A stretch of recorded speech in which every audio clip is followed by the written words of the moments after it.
Public sector unions under the country's three biggest labour federations have announced a joint nationwide march that could affect government services. COSATU, FEDUSA and SAFTU plan to mobilise all their members in government to join what they call a National Day of Action due to take place next week, Tuesday. The protest could see over 800,000 government workers take to the streets to demand higher wages. The unions say the planned one-day march is part of ongoing demonstrations towards an indefinite strike action if government fails to up its 3% wage offer. To reflect on this development, I'm joined by David, who is the chief economist at Efficient Group. Patrick Deale is a labour lawyer and mediator at Deale Attorneys. Good evening to both of you, gentlemen. Thanks very much for your time. If I may start with you, David. I mean, they say it's a march on the day, but that doesn't mean that the economy won't suffer. Yeah, well, they say it's not a strike, it's a march. Well, I don't know what much of the difference is between the two. But of course, as always, it really depends on how long this is going to go on. If this is only one afternoon or a lunchtime march, of course, the impact is going to be not that significant. And even if it's a couple of days, I don't think the impact is going to be that significant. Of course, it can, on what it's going to, how it's going to turn out eventually. It can be quite disruptive. Of course, we know about previous strikes. But I'm not too concerned, to be honest. I don't think it's going to have much of an impact on the economy. Well, at least not yet. Well, I mean, the unions are saying, look, I mean, the government has been intransigent, double standards, and all that. On the other hand, we know the pressures that are being piled on government to say you've got to reduce this wage bill. Okay, yeah, well, that's the reality. If we look at how much civil servants are paid in South Africa, they're paid more than the average, compared to the rest of the workers in the economy, they're paid quite handsomely. Compared to other civil servants in the rest of the world, they are paid quite handsomely. Look at the state of the state's finances in South Africa, we simply cannot afford it. The taxpayer is overburdened in South Africa, and they even ask the public to join them in this march. I mean, that's just not going to happen. And I just want to ask a very simple question. For the past 2 years, we've lost more than a million people, a million jobs in the private sector. How many jobs have been lost in the civil service? And also for the past 10 years, on average, civil servants have been getting well above inflation increases.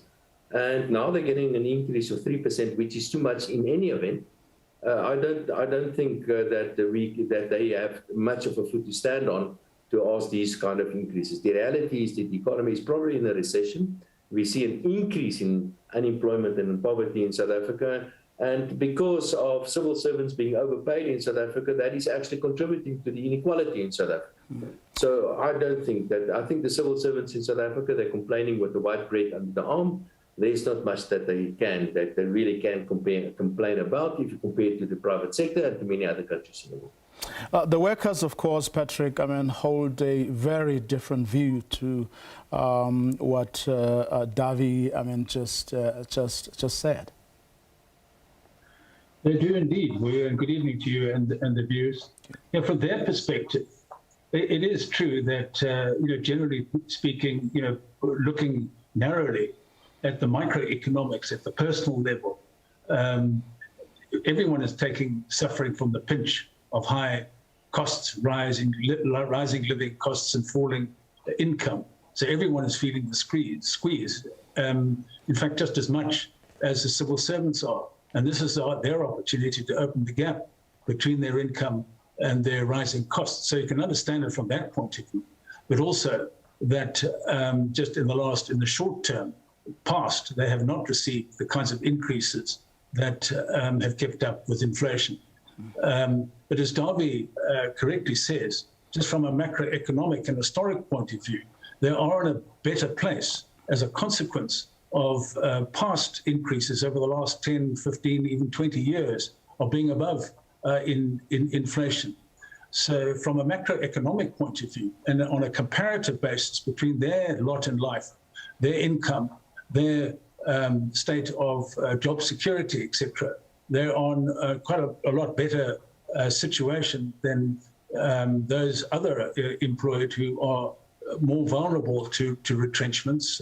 Businesses are feeling the harsh cut of the economic chills, and also are more likely to be retrenched than government workers. So there's a relative job security there. So I think from a micro personal level, one can understand where they are, but looking at a larger macroeconomic point of view, I don't think that there's a justification to grant any more than the government has granted already on the 3%. Is the door closed, though, Patrick? In other words, what is the possibility of perhaps a third party coming on board and sitting in between the two parties and saying, you are right here, or you have a point, but then there's this other view? And so, in other words, of a last-minute mediation, perhaps, where both parties can come out of, that a conversation, feeling that someone more objective and not an interested partner looked at the situation. And even if after all that they decide to go, separate ways still, in other words, they can find one another, but at least there would have been that one person who would have said, I've listened to both, this is what makes sense to me, but hey, the decision is yours at the end of the day. I think it's too late for that, Vuyo. I think the horse is bolted. The 3% is cast in stone from all accounts.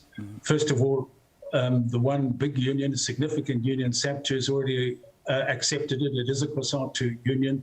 They've got 230,000 members, and life goes on for them, accepted. They're not part of all of these the activities, the protests. They've taken it on the chin, as it were. And besides which, the Minister of Finance has imposed it. So they've already got the 3%. So the government's not going to move on that. I mean, I think we can be pretty sure about that. So really what is left on the table from a negotiating range point of view is the 6.5% that the striking unions or the protesting unions are talking about, which is 3.5%. That's really the gap at the moment. Yes, they've gone back up to 10% as part of a negotiating sort of ploy, but really they're looking at 6.5%. And so the wriggle room, I think, potentially could be on the other big factor, which is part of this wage increase structure, and that is the once-off pensionable, non-pensionable gratuity of 1,000 Rand going up according to salary grades for a year that ends on the 23rd of March. And there may be some wriggle room in relation to that, where the government can perhaps extend it and grant it to other unions and so on. So that's the potential area where something can be done. I don't think a mediator or anyone in between is going to be able to help with the harsh economics of that. Besides which, we're nearly at the end of the year. The next round of negotiations will start in 3 months' time. I think this year's round is done. And if then, as Patrick says, the horse has bolted, there is a very real possibility that beyond Tuesday's march, we could see an indefinite strike action, as some of the worker leaders put it earlier. What could be the impact of that? Well, if this goes on much longer, if it goes on for a month, say, for example, the biggest losers, of course, will be the civil servants themselves, because they're supposed not to be paid if they go on strike. But of course, it will have a huge impact on the economy. I've looked around at some of the numbers, and I think there's a good possibility that the South African economy could, in fact, actually be in a recession already. Well, if we're not in a recession, we are experiencing extremely low economic growth. And Patrick already indicated that this 3% is probably pretty much set into stone. Initially, the Minister of Finance penciled in 1.5% increase. So as far as the Minister of Finance is concerned, he's given double the increase that he originally planned to give. And also keep in mind that South Africa received a number of downgrades from the rating agencies recently. And if the Minister of Finance budge on this and he gives an increase of even a little bit above 3%, then he's going to lose a lot of credibility. So I can't see how the Minister of Finance will be prepared to give anything more than the 3%. But having said that, of course, there's the major issue about the election, which is going to be in a year or a little more than a year's time. So I think government is in a very difficult position as well, because politicians do not want to get in conflict with the civil servants relatively short before a next general election, or perhaps the real fallout is likely to happen in a year's time, just before the next general election. But this is quite a difficult thing. But I think it is important for the financial markets, for the Minister of Finance, really to stand his ground and to show that he is serious in getting the finances of the state back to where we can potentially get another upgrade. And that means inevitably that he must cut back on state spending, and the biggest single spending item for the state is indeed on salaries. Quick closing comments. Patrick, if indeed, we get to an indefinite strike action, would that, define, so to speak, relations between the government and its workforce going forward? Would it be a defining moment? Yes, I think it would. And just before I come back to that, in the first place, I don't think that this strike is going to have legs. I don't think it's going to last very long.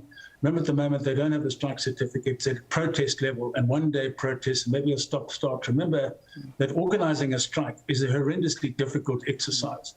It's highly risky for the leaders of a union to organize a strike, not only, let alone under one roof with a couple of hundred employees, but if you're talking about 800,000 people in thousands of different workplaces around the country, and you've got to manage it, A, the logistics of it, coordinate it, A, and B, you've got to manage emotions and how people behave and conduct themselves at picket lines and all that sort of thing.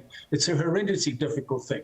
And I just don't think that under this late stage of the year, that members, employees, have the willpower to hang in there and to do this. Okay. We might see isolated marches where they congregate in one place to demonstrate, yes, but I just don't think that this has got legs and it'll last.